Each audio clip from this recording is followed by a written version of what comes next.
से शिकायत आ रही है किसानों की, तो उनको बड़ी परेशानी हो रही है।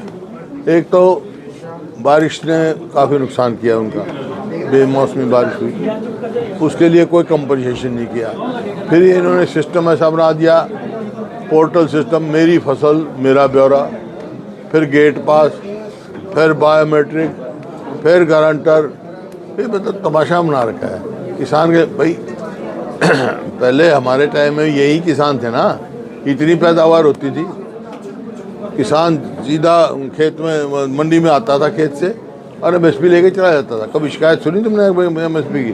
अब हर उस पर घोटाला कर रहे हैं। धान की खरीद में घोटाला हुआ, आलू में घोटाला हुआ, 50 पैसे किलो बिका, बाहर कितने आलू का क्या भाव है। इसी प्रकार सरसों के उसमें, इसी प्रकार अब वीट की खरीद में भी घोटाले का अंजाम देने जा रहे हैं। एक के बाद एक घोटाला, कहीं बैंकों का घोटाला है, कहीं किसी चीज़ का घोटाला है। ये ऐसे अब वो क्या बायोमेट्रिक लाओ, बायोमेट्रिक तो हमारे तो बेटियों के नाम भी ज़मीन है, औरतों का नाम भी है, वो आएंगे बायोमेट्रिक करने। मतलब पटवारी किस काम के हैं? मेरी फसल बराबर, जब पटवारी होते हैं, गिरदावरी होती है, तब नाम चलता, पता होता कितनी क्या है, तो एमएसपी किसान को देना चाहिए।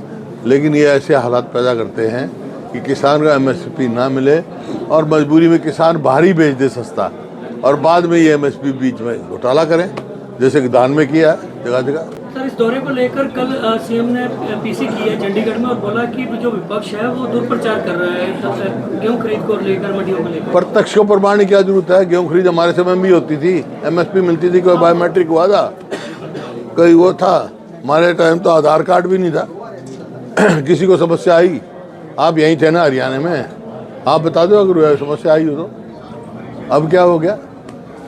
मेरी फसल मेरा ब्यौरा, बायोमेट्रिक की क्या जरूरत पड़ेगी भाई? मतलब जब मंडी में जाता है, किसान लेके आता है, पहले तो कहेंगे ट्रैक्टर पर नंबर बड़ी प्लेट लगा के लाओ, ट्रॉली पे। कितनों के पास ट्रैक्टर है? ट्रैक्टर कॉमर्शियल व्हीकल तो है नहीं, किराया ले सकता नहीं। फिर मतलब ऐसा हालात पैदा कर, जैसे मतलब थाने में चोर के साथ किया जाता है, ऐसा किसान का हालत पैदा कर रही है। सर, पोर्टल के साथ साथ बायोमेट्रिक आती, तो ये सबके पीछे कारण क्या है कि परेशान करना? क्योंकि ये इस सरकार ने एक भी जनहित का फैसला नहीं लिया। किसान को, मजदूर को, गरीब आदमी को, व्यापारी को, सब को परेशान करना है इनका, और ये घोटाले का अंजाम देना ताकि सस्ता, किसान बाहर बेच जाता है सस्ता। आप ईमानदारी से बताओ, धान को कभी एमएसपी मिली किसान को? बाहर सस्ता 500 रुपये प्रति क्विंटल जिस सस्ता बेच के गया।